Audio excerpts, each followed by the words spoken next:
आज आम बनइबा रसगोला से 1.5 लिटर क्षीर नहीं 1.5 लिटर क्षीर को गैस उपरे बसईकि 15 मिनिट फुटाइवाई छाड़ी देखिपे क्षीर आमर भल भाव गरम हो जाए।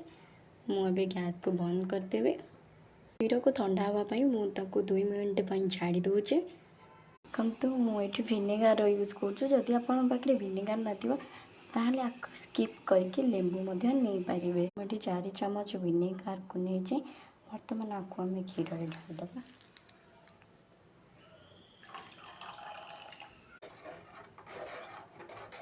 ये आमर छेना भल भाव प्रस्तुत हो जाए। आपको एबे आम छाणीदबा। मोर ए छेना बाहर मुझे मोर ये भाव छेना बाहरी पड़ी। एबे आम छेना को आम बर्तमान ये भाव चकटिवा।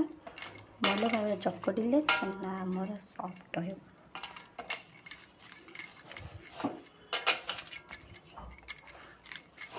मुझे 2टा कलर नहीं गोटे येलो कलर कर छेना गोटे व्हाइट कलर आपको आम ए गोल गोल करके सेप देदबा।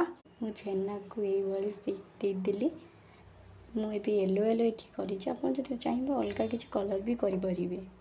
देखो ये आम रसगोला सीरा तैयारी करवा। ये आम 250 ग्राम चीनी नहीं से आम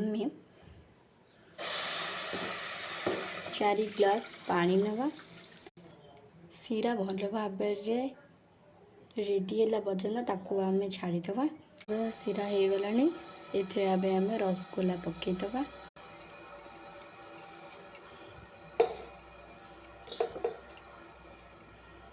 पकईदे आपको आम मात्र 2 मिनिट आपको आम लिड देकी बसईदबा। टिके